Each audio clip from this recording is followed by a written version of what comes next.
Lucas capítulo 24, Lucas 24, 49. O tema que eu queria trazer hoje, eu mudei, inclusive, por causa do momento que a gente está passando, um pouquinho mais para cá, por causa do momento que a gente está passando, ia ser fogo do Espírito, mas está muito quente. Então vai ser derramamento do Espírito. E o texto é Lucas capítulo 24, a gente vai ver o que Jesus direcionou em relação a isso. Depois você vai passar uma página para frente, vai para Atos capítulo 1. Lucas 24, 49. Diz assim o texto: Eu envio a vocês a promessa do meu Pai. Mas antes, fiquem na cidade, até serem revestidos pelo poder do alto. Atos 1, 4 e 8. Aqui Jesus já tinha ressuscitado. Jesus já tinha morrido, ressuscitou e estava falando as suas últimas palavras com seus discípulos antes de ir para o céu.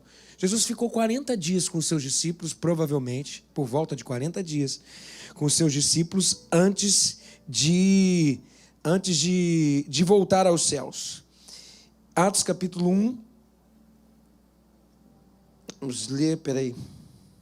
Isso. Atos 1, 4 a 8, diz o seguinte: Certa ocasião, enquanto comia com eles, Jesus deu-lhes esta ordem: Não saiam de Jerusalém, mas esperem pela promessa de meu Pai, da qual falei a vocês. Pois João, primo dele, batizou com água, mas dentro de poucos dias vocês serão batizados com o Espírito Santo. Então os que estavam reunidos lhe perguntaram: Senhor, é nesse tempo que vais restaurar o reino de Israel?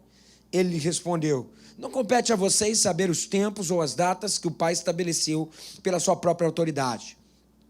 Mas receberão poder quando o Espírito Santo descer sobre vocês, e vocês serão minhas testemunhas em Jerusalém, em toda a Judeia, Samaria e até os confins da terra. Chegando, Atos capítulo 2, versos de 1 a 4 agora.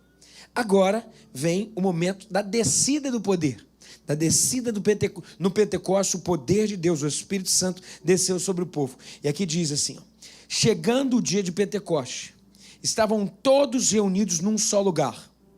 De repente, veio do céu um som, como de um vento muito forte, e encheu toda a casa na qual estavam assentados. E viram o que parecia línguas de fogo, que se separaram e pousaram sobre cada um deles.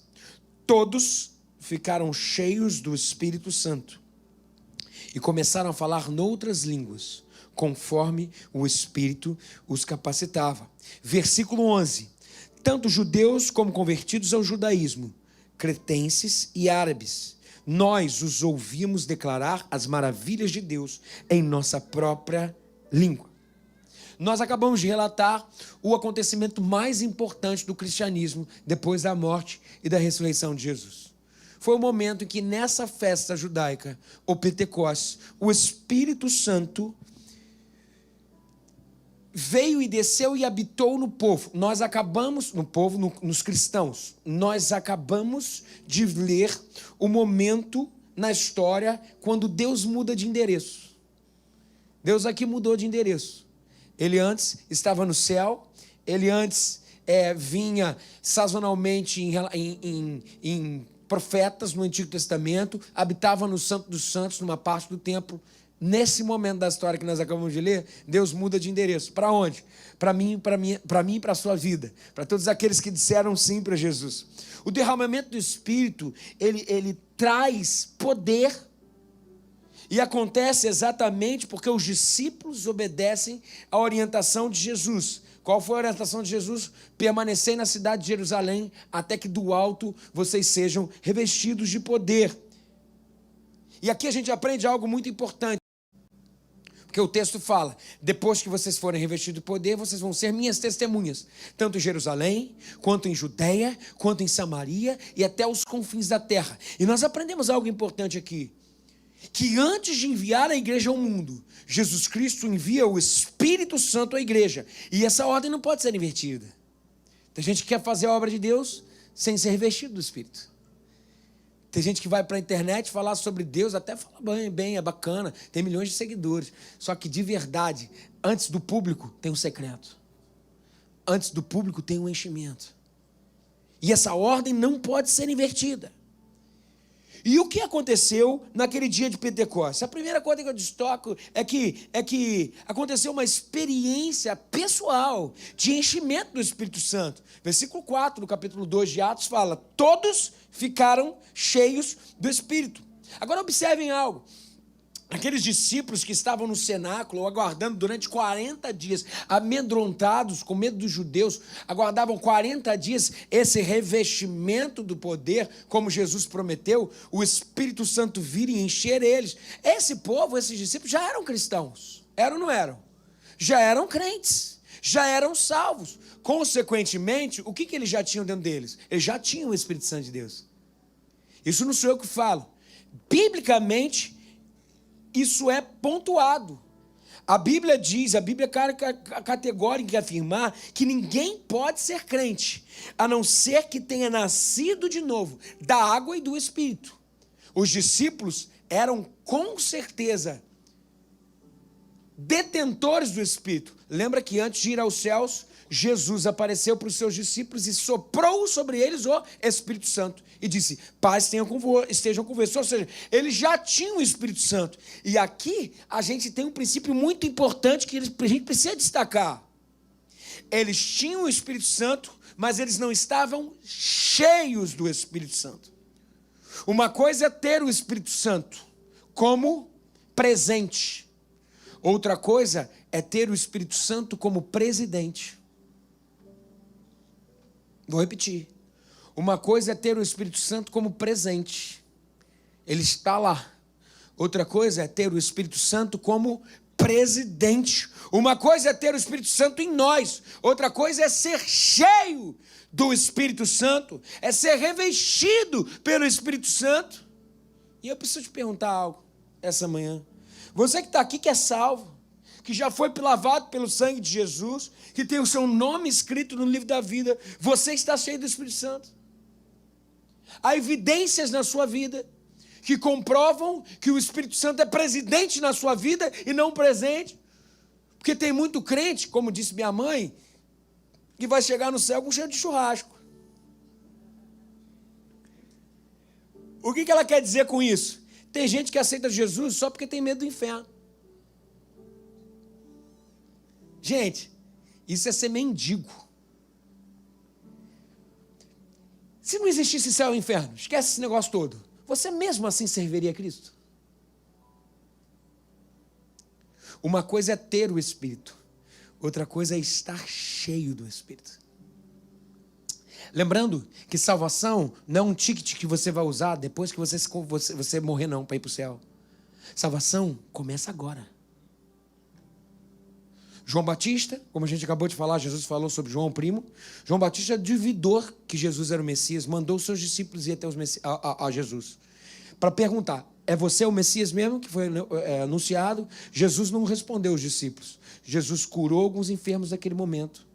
Jesus expulsou alguns demônios e virou para os discípulos de João Batista e falou assim: agora volta e fala para o meu primo que os cegos enxergam, os endemoniados são libertos.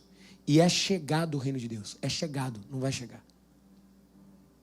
Tem gente que não sabe viver salvação agora. Sabe por quê? Porque se contenta em usar esse ticket da salvação só para o céu. O Espírito Santo não quer ser apenas presente na tua vida, meu querido. Hoje ele quer ser presidente. Enchimento do Espírito Santo. Ser cheio do Espírito Santo não é uma opção nossa, é uma ordenança do Senhor. É isso que a Bíblia nos fala. Efésios 5,18: não vos embriagueis com vinho, mas enchei-vos do Espírito. Esse verbo encher é um verbo que está lá no grego, no presente contínuo. Ou seja, isso quer dizer que ontem você pode ter estado cheio do Espírito, mas esse ontem não serve para hoje. Nós temos que estar constantemente se enchendo, buscando, indo mais fundo no que o Senhor tem. E o que acontece? nessa experiência com o Espírito Santo. O texto que a gente leu acaba de falar sobre isso. Lá na descida do Pentecoste, no capítulo 2, diz assim o texto: chegando o dia de Pentecoste, estavam todos reunidos num só lugar. De repente veio do céu um som, como de um vento muito forte, e encheu toda a casa na qual estavam assentados. Primeira coisa que a gente tem que entender é que o Espírito Santo veio como um vento. O vento é símbolo do Espírito. E não foi ali que começou essa ideia do vento ser símbolo do Espírito. Começou com o próprio Jesus, falando para Nicodemos, lá em João capítulo 3, versículo 8, diz que o vento sopra onde quer, e ninguém sabe de onde vem, nem para onde vai, assim são os que são guiados pelo Espírito. E aqui, falando sobre essa característica do Espírito como vento, que sopra de onde quer e nem para onde vai, Jesus nos ensina algumas lições. A primeira é que o Espírito Santo é livre. Gente, o Espírito Santo é livre, ele sopra onde quer, ele não pode ser dirigido, ele não pode ser coordenado pelo homem, ele sopra aonde jamais pensamos que ele poderia soprar. Ele sopra numa cadeia, ele sopra numa escola de samba, ele sopra numa boate, ele sopra no bar da esquina, ele sopra num terreiro de macumba, ele sopra no hospital, ele sopra na rua, ele sopra na praça, ele sopra aqui nessa igreja, ele sopra na sua família, ele é soberano, ele sopra onde quer e ele é irresistível.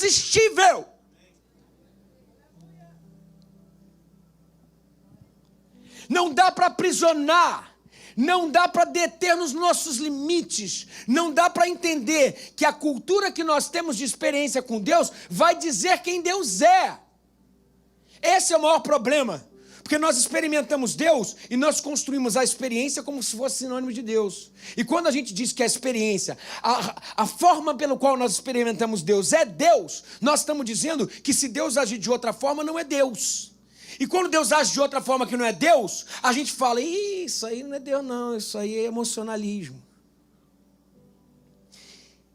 E é engraçado que essa tradição é uma tradição importantíssima, que a própria Bíblia não esconde. A tradição bíblica, inclusive era a Bíblia que Jesus lia, tinham dois grandes livros. O primeiro livro era a Torá, era o livro da lei, era a tradição sacerdotal. O que é a Torá? É para dizer, olha, quando Deus se manifestou, ele se manifestou dessa forma. E daí nós entendemos que ele se manifestou dessa forma, então nós vamos fazer princípios que vão direcionar a nossa caminhada com Deus. Lei.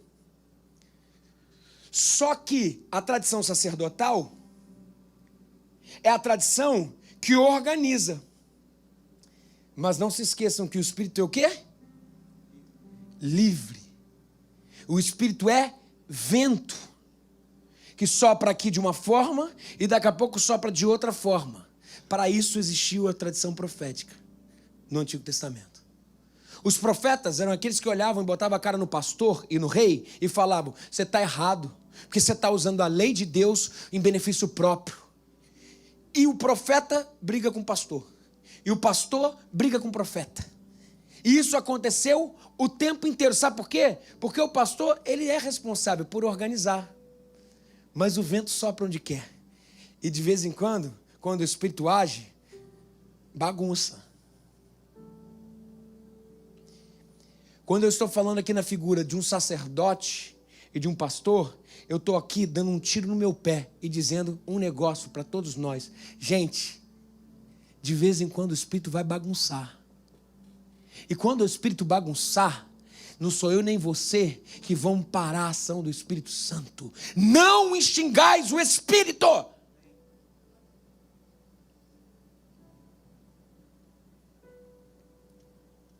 O Espírito Santo é livre. E ele sopra onde quer. E não tem que ser do seu jeito, não tem que ser do meu jeito. E aqui a gente está diante de duas tradições. Tradição sacerdotal, que organiza a lei, o dogma, a doutrina. Tradição do vento, que desorganiza. A galera do chupa-dente. Sabe qual é o do chupa-dente? Oh! Tem que chupar dente? Tem que chupar dente, lógico que tem. Tem que organizar? Tem que organizar. O que não pode é só organizar. E o que não pode é só chupar dente. Vocês gostam de chupar dente? Esse é o maior problema. Porque se você veio de uma tradição mais reformada... Gente, estou falando da minha história aqui, tá? A todo momento eu tenho o maior medo de não extinguir o Espírito. Porque é fácil, eu estou com o microfone na mão. É mole eu dizer e falar assim, chega, eu estou coordenando. Eu sou o sacerdote. Quando eu estou falando na postura de sacerdote, eu tenho que falar com muito medo, porque o sacerdote foi sempre o cara que foi batido pela tradição profética. Porque esse cara faz coisa errada pra caramba. Em nome de Deus. Mas faz. Por quê? Porque o vento sopra onde quer. E tem hora que não sou eu que vou segurar, e eu não quero segurar. Aí a galera da organização, da ordem, que é a pessoa de tradição reformada, a galera das igrejas tradicionais, não, que isso, diz, e tudo, bota Deus numa mesa, né? E sabe, abre Deus e fala, aqui está o coração, aqui está o baço. Meu querido, Deus está para além do teu entendimento. Eu sou dessa tradição aqui. E daí, olha para o cara que está chorando na hora do culto, olha para o cara que está tendo experiência, está falando em língua, olha para o cara que está tendo revelação e fala, isso aí está querendo aparecer. Isso aí é tudo meio furada. E o contrário também é verdade, tá? Se você chega aqui, ó, tá aqui o pastor Everton, e fica citando esses filósofos da frente, está faltando fogo.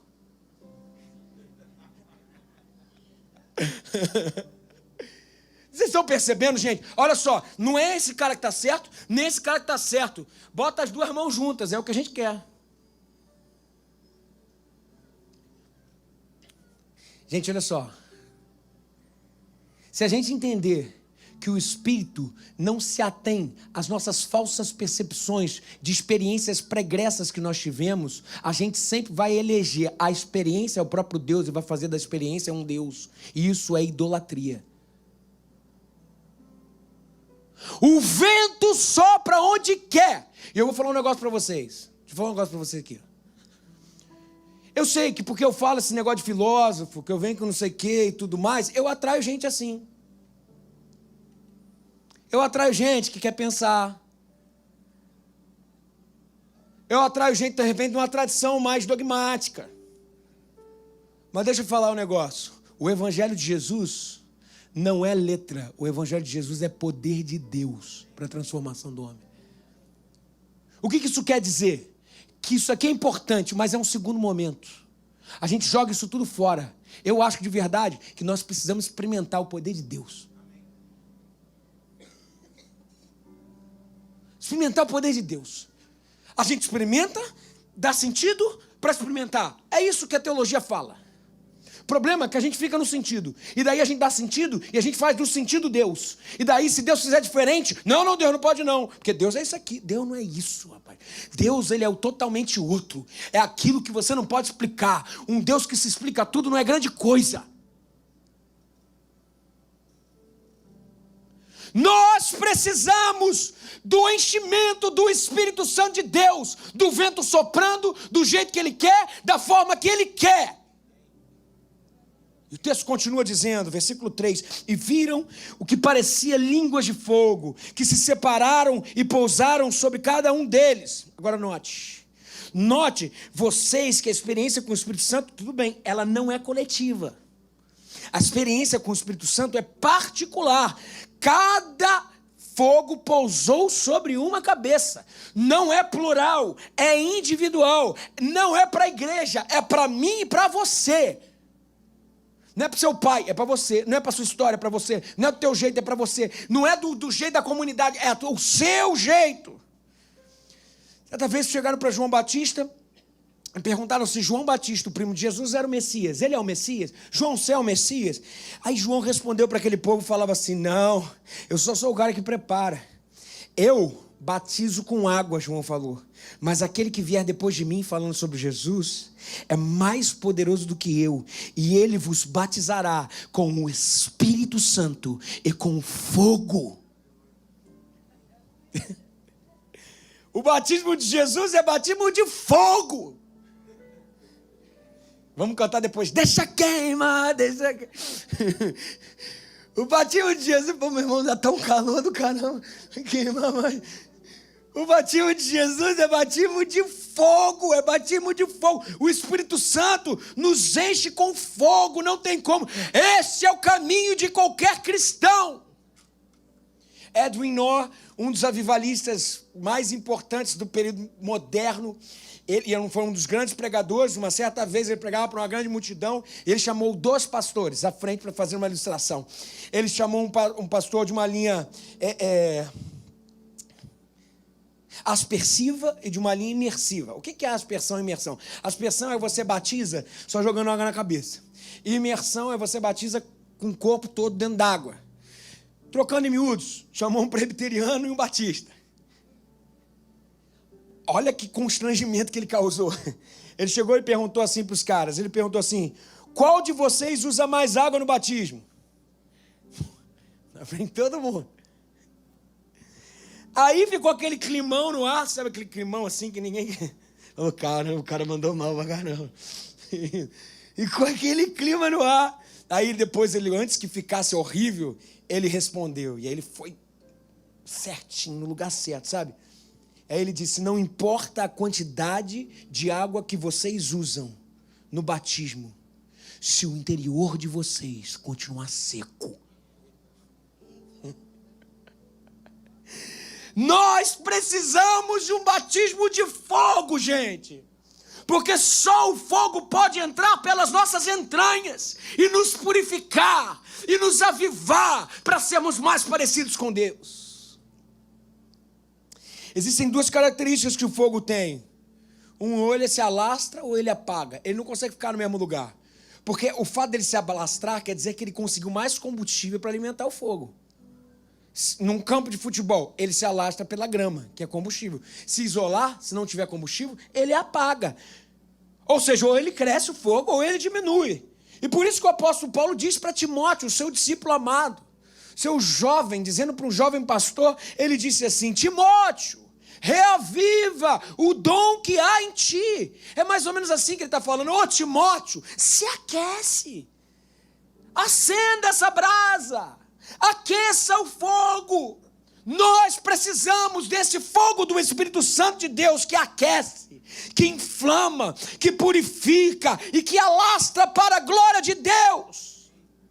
Gente, a tendência do fogo é apagar-se. Por isso, vigia o fogo da arena do seu coração. Nós precisamos de uma igreja, gente, quente. Nós precisamos de uma igreja viva. Nós precisamos ser cheios do fogo do Espírito Santo de Deus. Às vezes eu olho para alguns crentes, gente, em vez de falar assim, manda fogo, o crente está lá, manda refrigério. Parece uma pedra de gelo. Meu irmão, o cara não consegue em nenhum momento ter o coração aquecido. E tudo que ele faz tem que ter um respaldo dogmático. Um respaldo da convenção. As lágrimas não rolam. Não estou dizendo que tem que chorar sempre, não. Estou falando sobre choro. Estou dizendo assim, as sensações. O coração não pega fogo. Aquilo que te toma incondicionalmente. Isso é o poder de Deus. Aquilo que passa e você não consegue explicar. Ele passou por aqui. Ele passou por aqui. Eu não consigo dizer o que foi. Só sei de um negócio. Todo medo se foi. Toda dor se foi, apesar da tempestade ainda estar continuando, eu sei, Ele está aqui, eu tiro as sandálias dos pés, o Senhor está aqui. Qual foi a última vez que você foi acachapado por esse assombro? Porque é um assombro, tem gente que fica com o dogma, com a tradição, com a história, com o arquétipo do que é Deus, mas na verdade é só um ídolo, e joga o evangelho fora.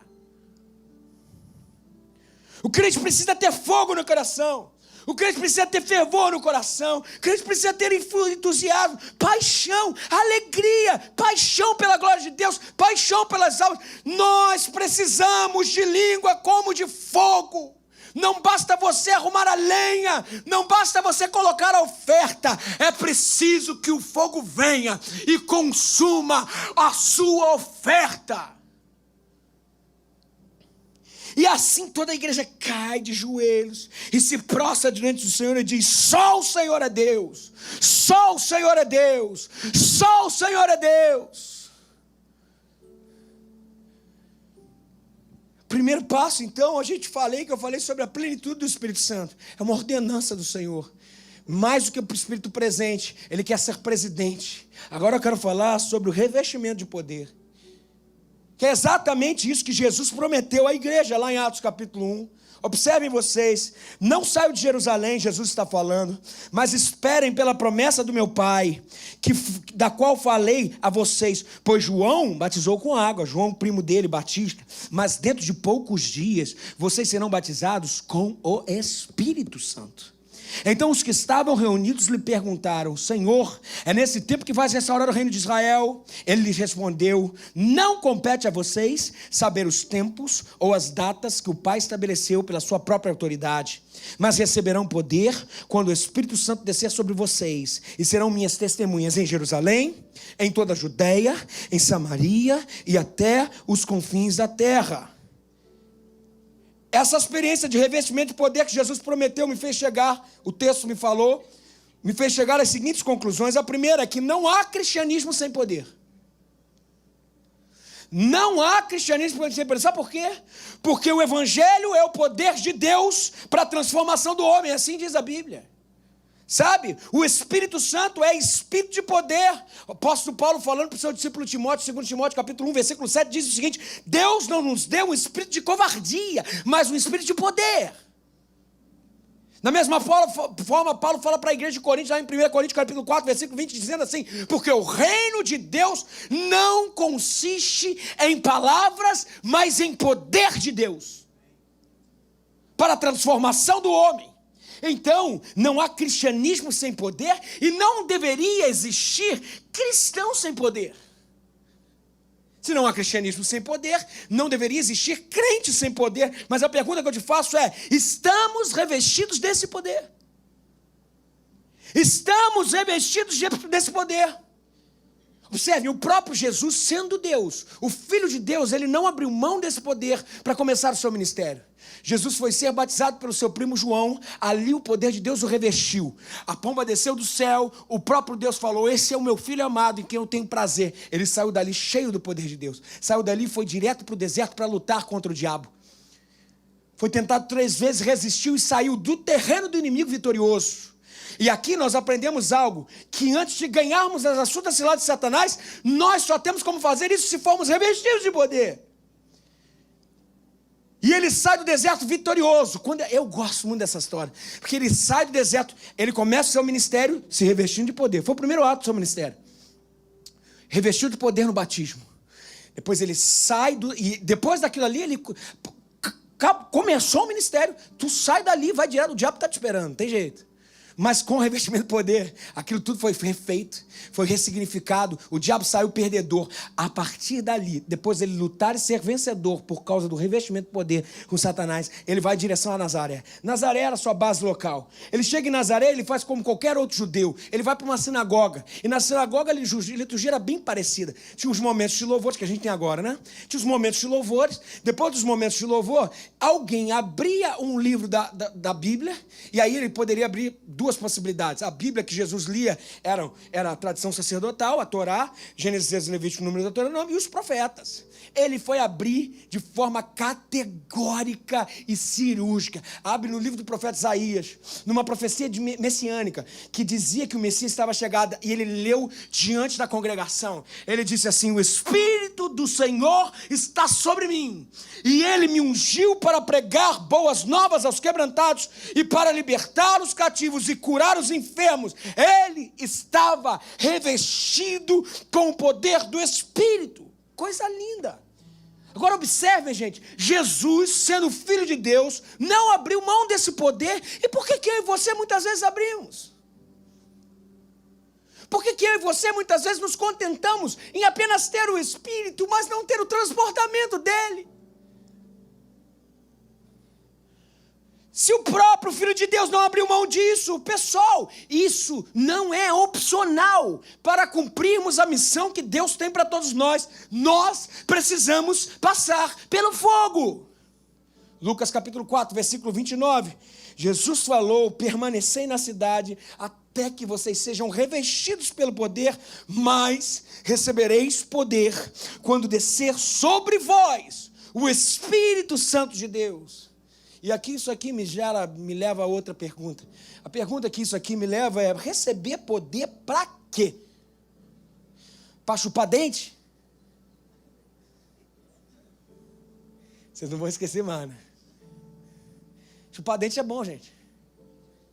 Desde que a gente cumpra o que vai ser falado. Receber poder, primeiro passo que o texto fala, para perdoar. Olha que coisa linda. Jesus falando: vocês vão receber poder. Versículo 8 do capítulo 1 de Atos. Quando o Espírito Santo descer sobre vocês, e vocês serão as minhas testemunhas tanto em Jerusalém, quanto em Judéia. Jerusalém é onde eles estavam. Judéia é tipo cidade do Rio, Jerusalém. Judéia, estado do Rio.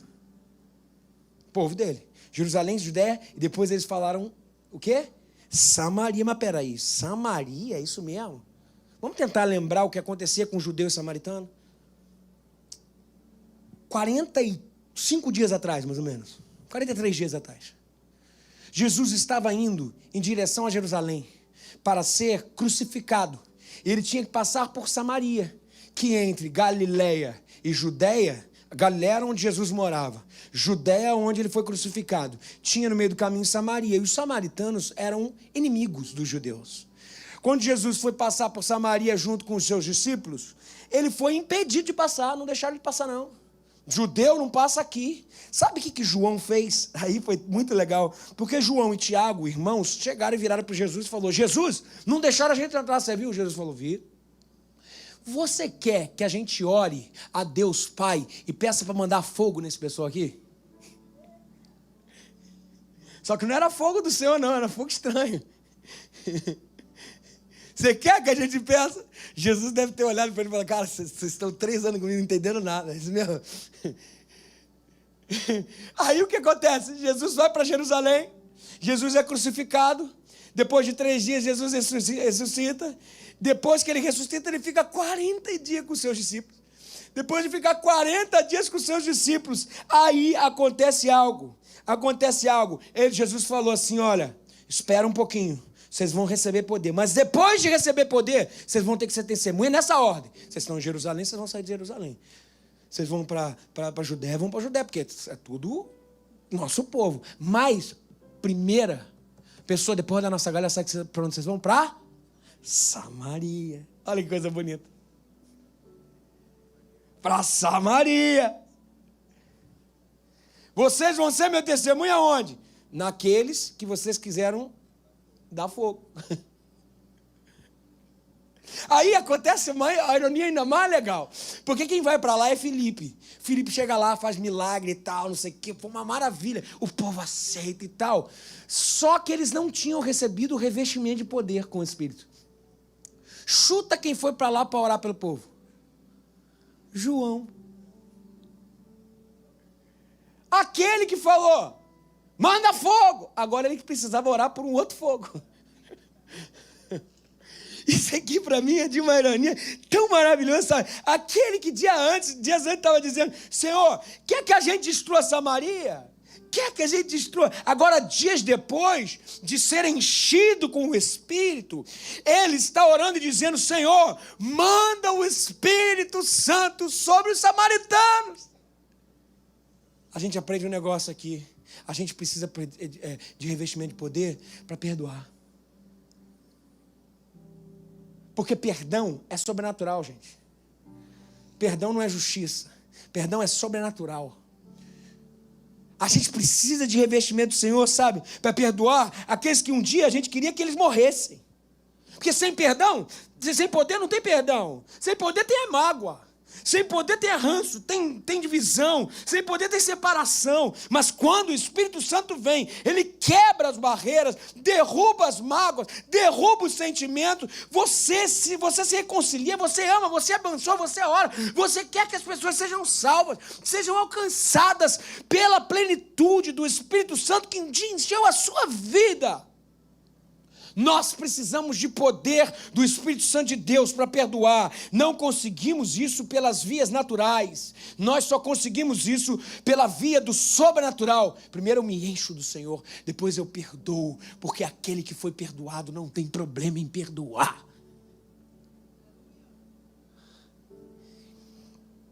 Em segundo lugar, poder para quê? E eu te digo, poder para tirar os olhos da especulação teológica e ir para a ação missionária. Preste atenção nisso aqui.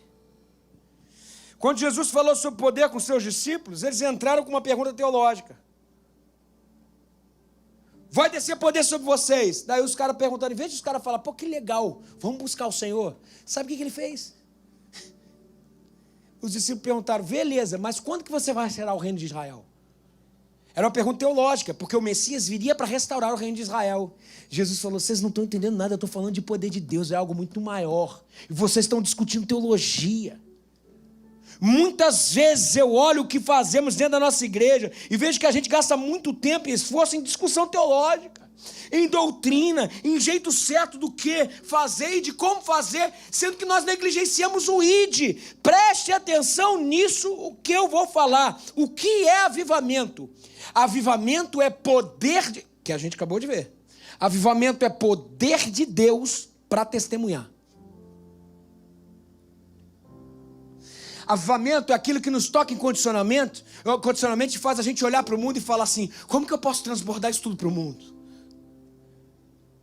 Nós gostamos muito das nossas discussõezinhas em vão aqui, nós gostamos muito do nosso recôndito, aconchegadinho, quentinho não, geladinho do cinema, aleluia. Nós gostamos demais, mas gente, não existe derramamento de poder sobre nós, sem que isso nos expulse do ninho, e a gente seja a resposta de Deus para esse mundo. Não tem como. Deus nos chamou, não foi para discutir. Deus nos chamou para trabalhar, para testemunhar. Deus nos chamou para olhar para os confins da terra e entender que só temos hoje para ganhar a nossa geração. Por isso, se nós falharmos, nós seremos retumbantemente derrotados no nosso propósito. Menos discussão e mais poder. Menos barulho e mais resultado. Menos ortodoxia e mais ortopraxia. Poder para quê? O texto nos fala, poder para morrer.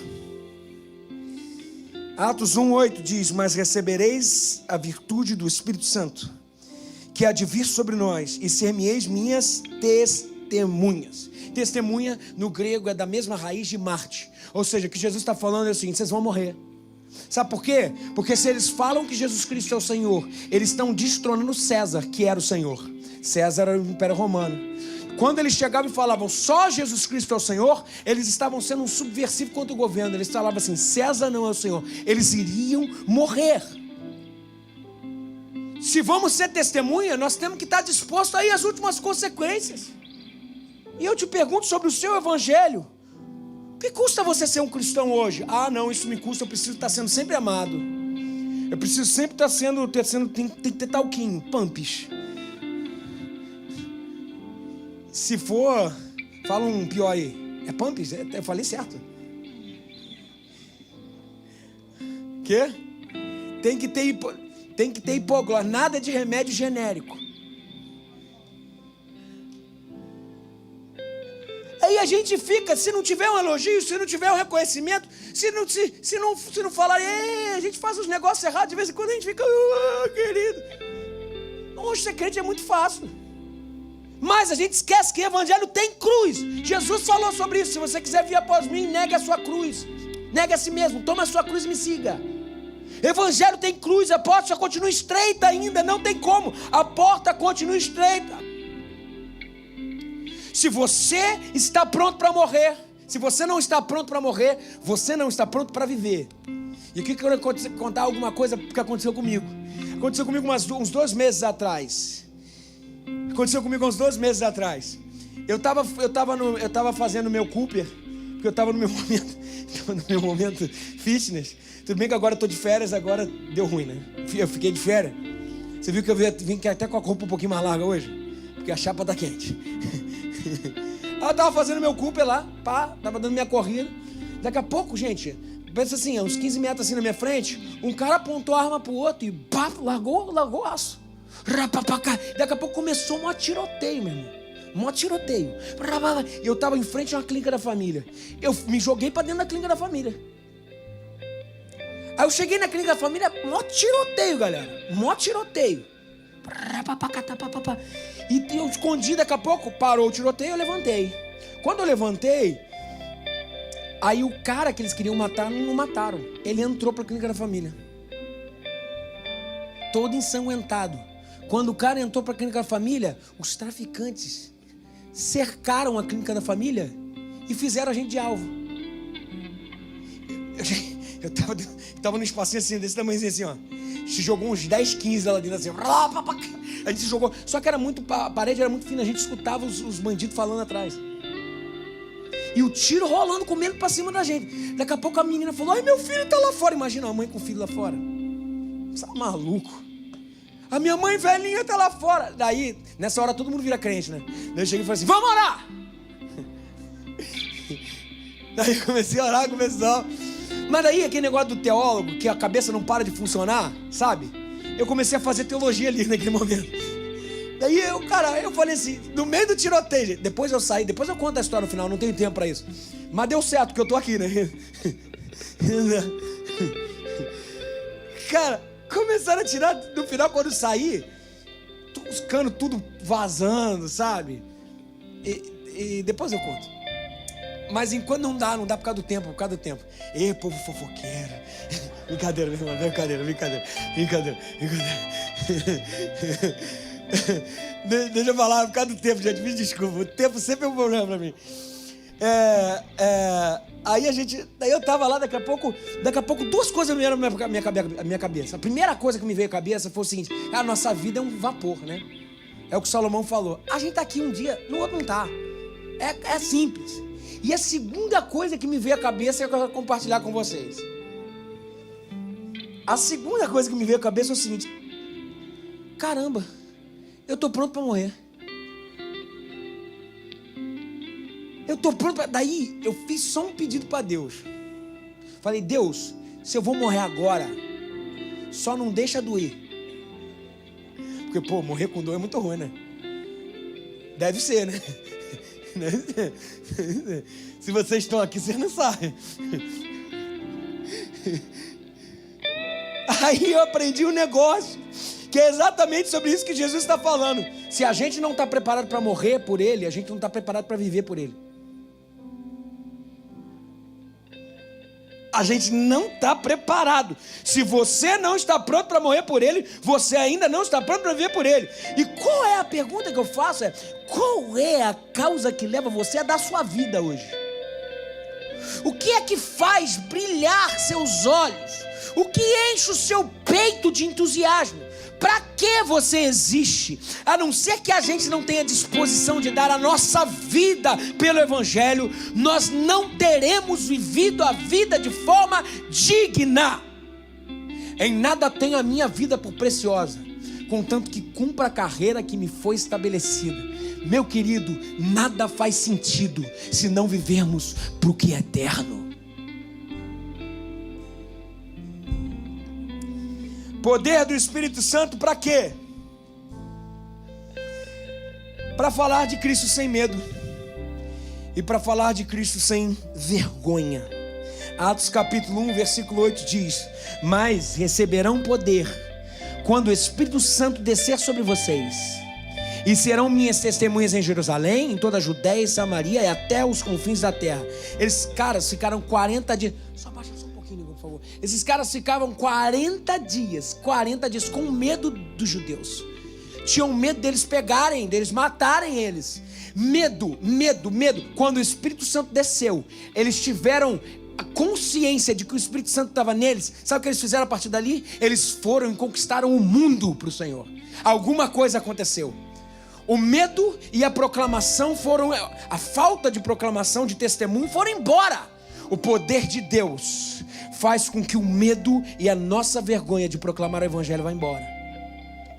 Atos capítulo 9, 4, versículo 29 diz, falando sobre a igreja, fala assim: agora, Senhor, os cristãos estavam orando pelos discípulos. Considera as ameaças deles e capacita os teus servos, os discípulos, para anunciarem a tua palavra corajosamente. estende a tua mão para curar e realizar sinais e maravilhas por meio do nome do teu santo servo Jesus. E depois de orarem pelos discípulos, olha o que aconteceu: tremeu o lugar em que estavam reunidos, todos ficaram cheios do Espírito Santo e anunciavam corajosamente a palavra de Deus. Com o apóstolo Paulo aconteceu a mesma coisa.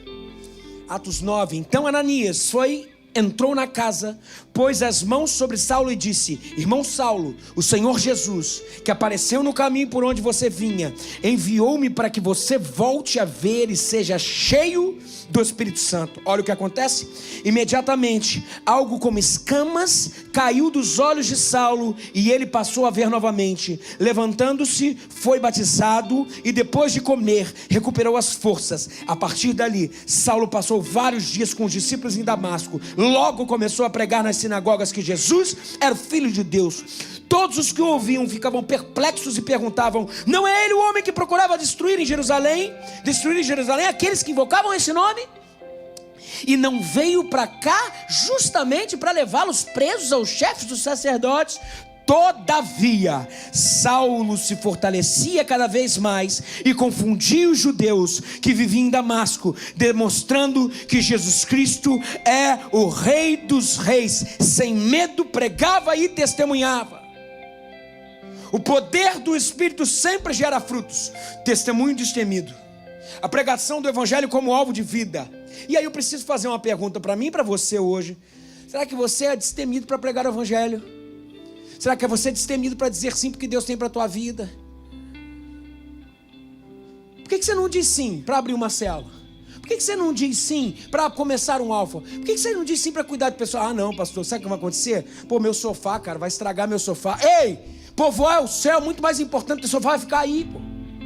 Ah, mas daí, pô, não vou ter fim de semana para ir na minha casa de praia. Meu querido e minha querida, teus filhos vão herdar isso de você e talvez vão até vender. E você está aí, cuidando disso aí, que vai durar durante um espaço de 40, 50 anos. O Senhor está te oferecendo trabalho para a eternidade. Diga sim o Evangelho. Diga sim a destemidamente proclamar o Evangelho. Quem é cheio do Senhor é poder de Deus, avivamento, é poder de Deus. Quem é cheio do Senhor é testemunho o Evangelho, é poder de Deus para testemunhar. Nós hoje, esse ano, nós cremos que nós vamos terminar perto de 90 células na nossa igreja, 90. Olha que benção. Mas nós temos 900 pessoas frequentando a nossa igreja, ou seja, o pastoreio está mais ou menos igual. Ano que vem, nós seremos o dobro. A pergunta que eu te faço é: será que esse povo que entrar na nossa igreja, esse povo vai ser pastoreado? Nós já estamos correndo contra o tempo, gente. O carro já está andando. A gente precisa de gente dizendo sim. Avivamento é poder de Deus para testemunhar. A gente precisa de gente dizendo: eu quero cuidar de pessoas. Gente que fala assim: eu quero pastorear pessoas. Gente que fala: nada tem a minha vida por preciosa, contanto que cumpra o ministério que o Senhor me deu. Gente que vai chegar aqui e o teu sim vai diferenciar. Gente que vai chegar, vai ser cuidado e vai para o céu. Ou gente que vai chegar e não vai ser cuidado e vai para o inferno. O teu sim vai colocar a gente no céu e no inferno. Diga sim, nós precisamos desse poder, nós precisamos desse avivamento. E se essa igreja hoje começar a clamar e buscar por esse poder do céu, buscar esse poder do Espírito, essas paredes não vão comportar. Nós já vamos entrar no nosso lugar pequeno. O Evangelho é irresistível. Se esse poder vier sobre nós, sobre os nossos adolescentes, sobre os nossos jovens, nossos casais, nossas crianças, nossos idosos, nossos líderes de célula, liderança da igreja, todo mundo vai sair e vai pregar sem vergonha o Evangelho. Todo mundo vai dizer sim para liderar uma célula. Todo mundo vai dizer sim para liderar um alfa. Vai dizer sim para viver tudo que Deus tem para fazer através de nós. A nossa pregação é pregação de poder de Deus. O Evangelho é poder de Deus. A pregação é apenas um discurso. A pregação é demonstração do poder. Nós precisamos dessa intrepidez. E quando abrimos a nossa boca, que saia de nós fogo consumidor, que leva o arrependimento a todos aqueles que quiserem. É gente que entra para esse lugar. Eu já tive testemunhos assim. Mas isso é cada vez mais recorrente, tem que ser. Gente que vai entrar por esse lugar e só pelo fato de entrar aqui vai começar a chorar. Porque o poder de Deus é isso, mexe. No Vida Vitoriosa, a gente tem todo Vida Vitoriosa isso. Porque a galera busca. Quando chega lá, o fato da pessoa entrar na recepção, as pessoas já estão chorando. poder de Deus. O evangelho é poder de Deus para a transformação do mundo. Quando George Whitefield, o grande avivalista do século retrasado, o grande avivalista, foi pregar o seu primeiro sermão, depois de ter sido consagrado pastor, ele jejuou 2 dias por aquele sermão. E depois de pregar o seu sermão, reuniu uma comissão para expulsá-lo do ministério. Porque enquanto ele pregava, uma face de umas 15 pessoas começaram a chorar, uivar por arrependimento. E aquilo, lógico, causou estranheza, causou constrangimento. Até que nessa comissão, um pastor mais antigo virou e falou assim: gente, nós estamos pregando há tanto tempo e nada acontece. E esse jovem vem e prega um sermão e mexe com o coração do povo. Deixa esse jovem pregar. Esse jovem foi o maior pregador talvez que a história já viu, dos tempos modernos, não dos novos tempos. 35 anos pregou e pregava de 3 a 5 vezes por dia. E para plateias até 80 mil pessoas no gogó. Sabe o que isso faz acontecer? Sabe quem faz isso acontecer? O nome disso é o Senhor. E o poder do Espírito Santo de Deus é capaz de fazer isso tudo. John Wesley, grande avivalista também, depois dos anos de trabalho missionário, sabe que ele já era pastor. Depois de anos de trabalho missionário, ele viu que ele não era convertido, que ele não era crente. Você imagina, gente, um missionário não convertido, um missionário religioso, um missionário que sabia fazer os caguetes, os clichês. Tem muito pastor que não é crente. Ele se reconheceu e ele se converteu a Cristo no dia 24 de maio de 1738, num culto dos morávios. Eu vou contar a experiência depois dos morávios para você, é incrível. Se converteu a Cristo e nesse mesmo ano ele desejou profundamente uma experiência com Deus. Isso aconteceu no culto da virada da igreja dele. No dia 31 de dezembro, eles começaram a buscar ao Senhor. E às 3 horas da manhã, ele, John Wesley, George Whitefield, que eu falei na primeira ilustração, o irmão de John Wesley. E o fogo do Senhor tomou aquele lugar. O Espírito Santo os encheu. E o que aconteceu a partir dali foi história. Eles sacudiram a Inglaterra com o avivamento, experimentaram um grande avivamento no Senhor. Ele pregou mais de 52 anos depois desse revestimento. E os historiadores contam uma história dele que é a coisa mais incrível. Ele ia pregar nas minas de carvão. Os operários estavam todos sujos, negros de carvão. E enquanto ele pregava, o poder de Deus tomava aquele lugar. E a cara que não conseguia ver nada, era tudo negro. Eles começavam a chorar. E daqui a pouco o que acontecia, que era a trilha do choro, limpava a cara. E o poder de Deus tomava conta daquele lugar. Aqueles que não tinham identidade pelo carvão se tornavam pessoas. Aqueles que não conheciam o Evangelho pelo poder de Deus se tornavam filhos de Deus. Esse é o resultado daqueles que escolhem viver o poder de Deus. Nós temos resultados hoje na nossa igreja? Temos. Para honra e glória do Senhor nós temos, mas nós queremos mais, queridos. Mas nós precisamos de mais, para que quando as pessoas entrarem pelas portas das nossas igrejas, elas tenham uma sensação tão profunda da presença de Deus, que elas sejam constrangidas ao arrependimento, e os nossos cultos serão grandes celeiros de conversão. O que nós vivemos hoje não passam apenas de gotas perto de uma igreja, e do que viveremos uma igreja avivada pelo fogo do Espírito Santo de Deus. Nós precisamos desse poder. Eu preciso desse poder. Você precisa desse poder.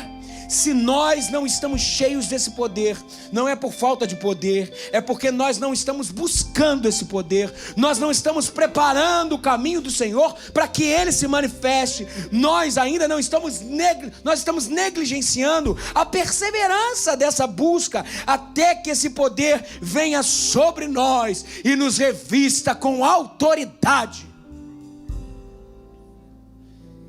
É momento de parar de ter o Espírito presente para que Ele seja presidente. É momento de sair da especulação teológica para o id. É momento de sair da apreensão para manifestação.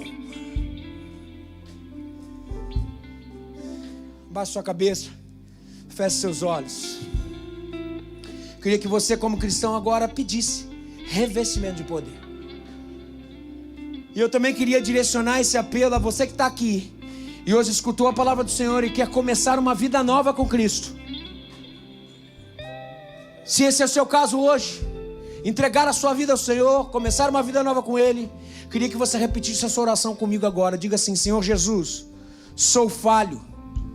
Senhor Jesus, muda a minha vida, muda a minha história, perdoa os meus pecados, entra no meu coração, faz tudo novo, Senhor, para a honra e glória do seu nome. E assim eu oro, no nome de Jesus, amém. Você continua de olho fechado, cabeça baixada, orou comigo? Levanta sua mão onde você estiver. Orou comigo? Levanta sua mão. Deus abençoe. Mais alguém aqui orou comigo? Deus abençoe. Mais alguém aqui orou comigo? Levanta sua mão. Nós estamos com o horário avançado. Deus abençoe, eu estou vendo você. Mais alguém aqui orou comigo? Entregando a sua vida a Jesus. Deus te abençoe, cara, estou vendo você. Se você está aqui hoje e você quer começar uma nova, Deus te abençoe, eu estou vendo você ali. Se você está aqui hoje, esteve nos caminhos do Senhor, mas se afastou, mas hoje o Senhor está te chamando para voltar. Você quer voltar para os caminhos do Senhor? Levanta a sua mão onde você estiver. Deus abençoe, eu estou vendo você. Mais alguém aqui hoje? Mais alguém aqui hoje? Dizendo sim para Jesus, voltando. Agora eu queria que todos que levantassem sua mão, levantassem mais uma vez, bem lá no alto. E eu quero orar. Isso. Mais uma vez. Isso. Nós precisamos de uma mulher e de um homem ali. Também de um homem aqui. Rômulo, você me ajuda? Isso, por favor. Isso. Tem mais uma mulher lá atrás, olha. Aí, obrigado. Aí, Carol. Gente, nas crianças ali, ó. Me ajuda. Ali.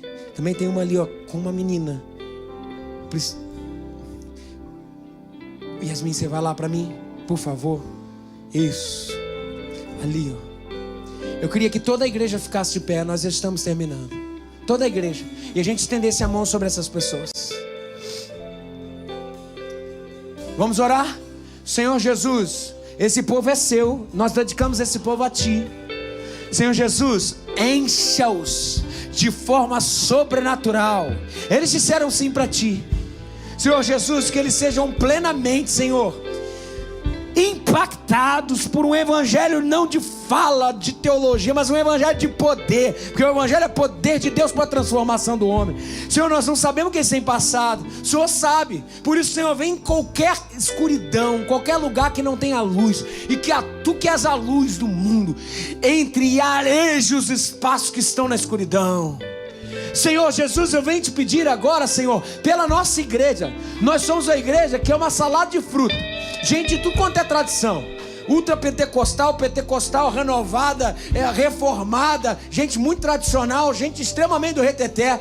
Nós não queremos dogma, nós não queremos cultura estabelecida. O que nós queremos hoje aqui é a atuação do Teu evangelho de poder. Nós estamos abertos a isso, Deus. Vem, faz o que o Senhor quiser com a gente. Faz o que o Senhor quiser com a gente. Eu como responsável por essa igreja, eu falo: Senhor, eu saio de cena. Faz o que o Senhor quiser, Senhor. Nós resolvemos depois, mas nós sabemos que a Tua vontade é boa, perfeita e agradável. E eu venho te pedir, Senhor, no nome de Jesus, nos encha de forma sobrenatural. Venha com milagres, Senhor. Venha, Senhor, sobre nós, Senhor, derramando os dons espirituais. Que não falte um dom espiritual no nosso meio. Vem, Senhor, sobre nós, Senhor. Venha como um vento impetuoso, que a gente não consegue abarcar, que a gente não consegue deter. Vem e faz do Teu jeito, Senhor, para a honra e glória do Teu nome, Senhor. E que a graça do Senhor, a comunhão com o Filho, as consolações com o Espírito estejam conosco. E que o Senhor nos abençoe e nos guarde, e faça estabelecer o Seu rosto sobre nós, e tenha misericórdia de nós. E que o Senhor sobre nós levante o Seu rosto e nos dê a paz. E assim nós oramos, no nome de Jesus, amém. Vamos aplaudir ao Senhor. Que Deus abençoe vocês, gente. Excelente semana. Deus abençoe. Eu quero viver algo novo.